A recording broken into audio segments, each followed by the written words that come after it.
What's up guys, it's Mekel Kasanova coming at you with yet another banging video, and in this one I'm going to be reviewing none other than Dissidia Final Fantasy NT. Now if you guys have followed the Dissidia series, this originated back on the PSP back in I want to say 2009 or 2010, around that time, and then they had the Duodecim sequel that came out a year after, and basically had the whole first game plus additional characters that came out, like, you know, Lightning from Final Fantasy 13, you had Tifa, you had Yuna and whatnot.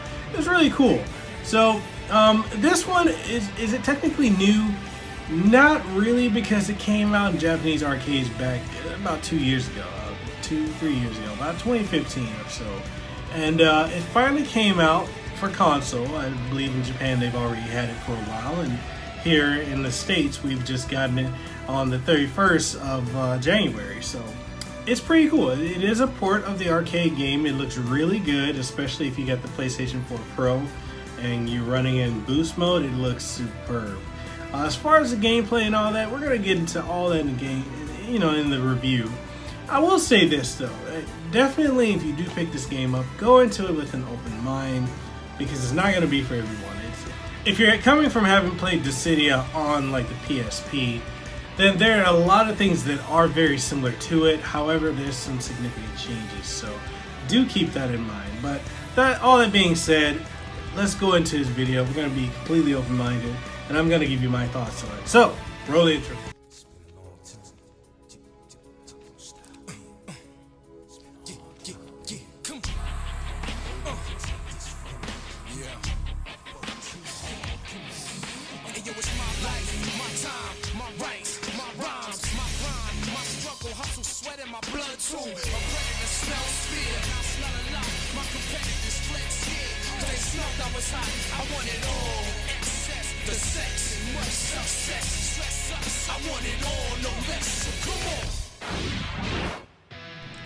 Dissidia is a brand new fighting game, well, although not really, featuring an all-star Final Fantasy cast that pits the heroes against the villains. It started as a spin-off to Final Fantasy series on the PlayStation Portable, so its roots are firmly placed in this handheld origin. You know, my first experience with Dissidia NT was in arcades out here, you know, some 2 years ago. And I'll tell you what, even when it's all in Japanese and your limited understanding of the language means you understand none of it, because a cursory glance at the game makes it quite clear that you need a proper introduction to it, when you're as stubbornly competitive as I am, you are willing to spend the money until you understand why you're losing so badly. And honestly, the game is brilliant. Sadly for Square Enix, I do suspect that the game's going to get off on the wrong foot with a lot of people and result in some undeserving critical reviews, because the first two mindsets are not so positive. In fact, both as a game and as a Final Fantasy title, the early going with the game can feel like it's very hostile indeed, honestly. To get something out of the way, there is no traditional story mode featured in Dissidia Final Fantasy NT. The game instead has been divided in a story mode and gauntlet mode, which works like an arcade mode of a fighting game.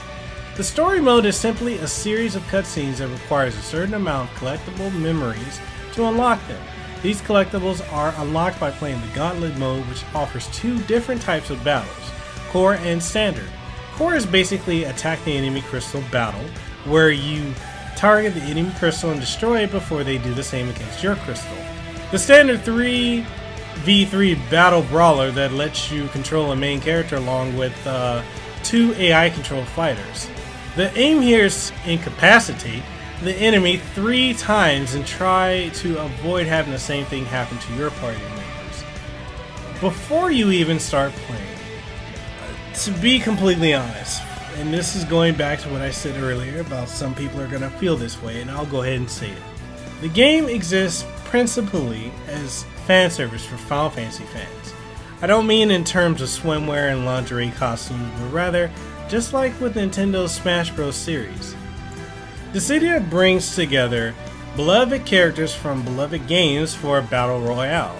Dissidia's problem, however, and what Nintendo has got so right over the years and decades with Smash Bros., is that its roster is it's so-so. The bulk of the roster involved the primary hero and villain from each Final Fantasy game, and whichever designer made that arbitrary and circumspect decision really needs to rethink their understanding of Final Fantasy. In some cases, it works. Love them or hate them, you can't argue that Squall, Kefka, or Lightning deserve a place in a roster such as this. But with other Final Fantasy games, the leads were not the popular ones. No one I have ever met has ever admitted to preferring Vaughn over Balthier, Fran or Ash in Final Fantasy XII. And yet, Vaughn's the lead, quote-unquote, of Final Fantasy XII, so he's in the game. Meanwhile, the villains from the first 3 Final Fantasy titles are completely uninteresting and entirely generic as they were in the first 2 Dissidia titles. And while you could make the argument for Warrior of Light is so iconic to Final Fantasy that he deserves to be there, the hero from each game approach also means Dissidia NT counts Final Fantasy III's Onion Knight in the roster, who is as redundant of a character as you'll ever see. The battle system in Dissidia Final Fantasy NT features sleek animation and fluid controls, but the combo system is severely limited in how it works. The combos are executed by the direction button along with the attack button. Depending on the input press, the attacks might play out differently. Aside from the normal attack, which is also called Bravery Attack, there is the HP attack that lets you deal the final blow to the enemy. It is a system that has been taken directly from the past games, but with some new tweaks this time. The issue with the combos is that if you miss out or you miss by any stretch of the margin, it leaves you open to your opponent's attacks, and while the computer controlled opponents play fine on the normal difficulty, it can be downright frustrating to deal with them on a higher difficulty setting. You will be punished severely for even a tiny mistake, and there is a good chance that you unintentionally keep missing out on combos because of the chaotic nature of battles. Each character in Dissidia is broken down to one of 3 range of classes: Assassin, Vanguard, Marksman, etc. And those classes each have their own strengths. Marksmen are ranged powerhouses, Assassins hit hard and fast, etc. In addition, each character has his or her own unique spin within that class. I myself prefer Marksman, and Terra, the mage, plays entirely different to Ace, who throws playing cards around his weapons. The game is well balanced as a whole. Some characters tend to show up more often, but that's more because of their popularity than any inherent strength. But each character is different enough that they have their own unique mastery curve. Dissidia Final Fantasy NT, let's just be honest, it's not a fighting game. Not really.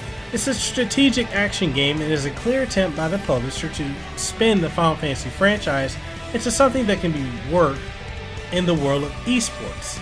And honestly, Dissidia Final Fantasy NT does offer the ultimate fan service, but it is held back by the lack of single player content, a very poorly designed story mode, and even poorly designed interface for getting around.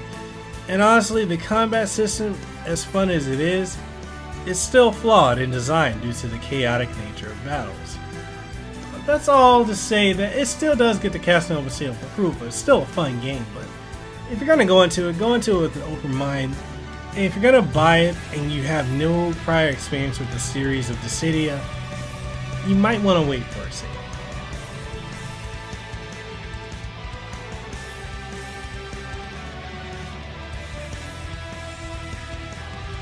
And with that being said, thank you guys for watching that video.